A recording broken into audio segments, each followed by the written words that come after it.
नमस्कार। महाबोधि महाविहार मुक्ति आंदोलन 1 महीने से ज्यादा हो गया है।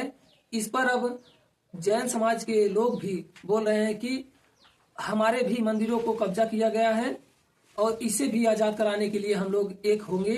बौद्ध जैन मंदिरों को बचाने का समय आ गया है। सुनिए क्या कुछ कह रही हैं। करीब 2000 मंदिर की लिस्ट जैनों के पास कि जो हिंदुओं के कब्जे में है, और ऐसे ही बौद्ध विहारों की है कि अनगिनत बौद्ध विहार, और इतना ही बौद्धों का और हिंदू जैनों का नरसंहार हिंदू राजाओं ने किया।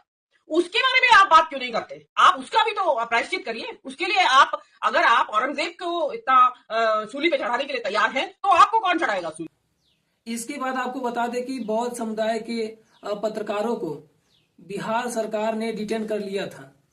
जो बौद्ध भंते जी क्या बता रहे हैं, सुनिए। हमारे सोशल मीडिया के पत्रकार बंधु जिन्होंने अपने चैनल के द्वारा महाबोधि महाविहार को मुक्त कराने के लिए पूरे देश तक, पूरी दुनिया तक ये खबर फैलाई, आज वो लोग करीब 10 घंटे पुलिस स्टेशन बैठकर आए हैं।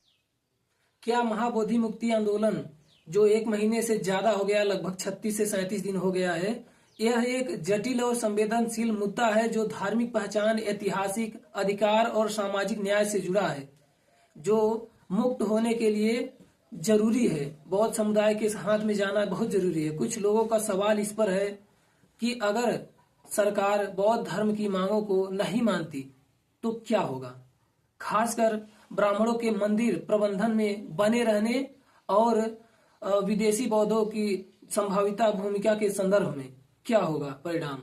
क्या विदेशी बौद्ध जो 14-15 देश हैं वो खुलकर समर्थन में आ सकते हैं?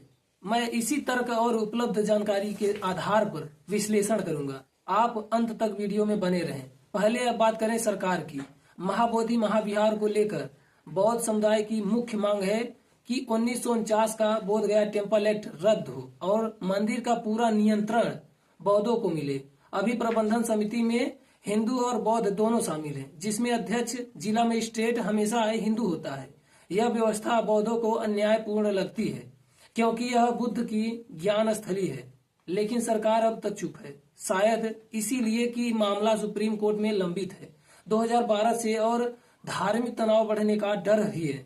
अगर सरकार नहीं मानी तो इसका मतलब मौजूदा ढांचा बना रहेगा, जिसमें ब्राह्मणों की भूमिका भी शामिल है। सरकार का रुख बदलने के लिए बड़ा दबाव चाहिए, या तो आंदोलन का व्यापक होना या कोई कानूनी फैसला। अब बात ब्राह्मणों की करें तो जो लोग मंदिर प्रबंधन में हैं, उनके लिए न सिर्फ धार्मिक बल्कि सामाजिक और सांस्कृतिक प्रभाव का सवाल है। वे इसे स्वेच्छा से नहीं छोड़ेंगे जब तक कि कानून या सरकार मजबूर न करे।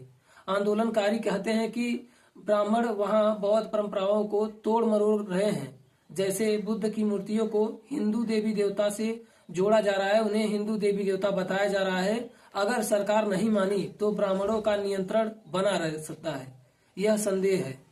यह भी कयास लगाए जा रहे हैं क्योंकि उनके पास अभी कानूनी और प्रासंगिक समर्थन है, लेकिन इसका मतलब यह नहीं कि वे कब्जा बनाए रखेंगे। यह व्यवस्था 1949 एक्ट से संबंधित है, जिसे बदलना सरकार पर निर्भर है। विदेशी बौद्धों का सवाल रोचक है। अगर इस पर चर्चा करें तो श्रीलंका, थाईलैंड, जापान, मंगोलिया ऐसे कई देश जैसे हैं, उनके संगठनों ने पहले से ही इस आंदोलन को समर्थन दे दिया है। बोध गया दुनिया भर के बौद्धों के लिए पवित्र है, तो उनकी नजर इस पर पहले से है। अगर आंदोलन बढ़ा और सरकार टस से मस न हुई तो विदेशी बौद्ध समुदाय दबाव डाल सकते हैं। किस तरीके से दबाव डालेंगे आपको बता दें। अंतर्राष्ट्रीय मंचों पर जैसे UNESCO, Mahabodhi UNESCO heritage site जो है, या अपने देशों की सरकारों के जरिए भारत पर कूटनीतिक दबाव बनाकर बचाने आएंगे। आपको बता दें कि यह संभव नहीं लगता है कि कोई विदेशी समुदाय भारत में आकर भौतिक रूप से मंदिर पर कब्जा हटाने के लिए आंदोलन करे, लेकिन वे आर्थिक बहिष्कार जैसे तीर्थ यात्रा रोकने या वैश्विक प्रदर्शन जैसे कदम उठा सकते हैं, जिससे भारत सरकार पर असर पड़ेगा। अगर कुछ नहीं बदला तो हालात तनावपूर्ण हो सकते हैं। भारत में आंदोलन तेज हो सकता है, जैसे कि पुणे, लद्दाख और बोध गया में पहले ही दिखा। ये आंदोलन और बढ़ सकता है। गृह युद्ध जैसी चरम स्थिति की बात कुछ लोग उठाते हैं, लेकिन यह अतिशयोक्ति लगती है। यह धार्मिक तनाव बढ़ सकता है, पर व्यापक हिंसा की संभावना कम है। फिर भी बौद्ध समुदाय हार नहीं मानेगा। उनका कहना है कि यह उनकी आस्था और अस्मिता की लड़ाई है।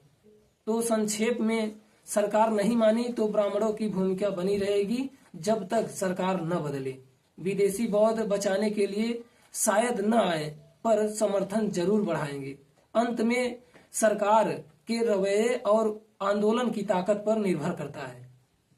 आप क्या सोचते हैं? क्या यह शांतिपूर्ण हल निकलेगा या फिर टकराव बढ़ेगा? फिलहाल बोधगया महाआंदोलन पर आपकी राय क्या है? कमेंट करके जरूर बताएं। धन्यवाद।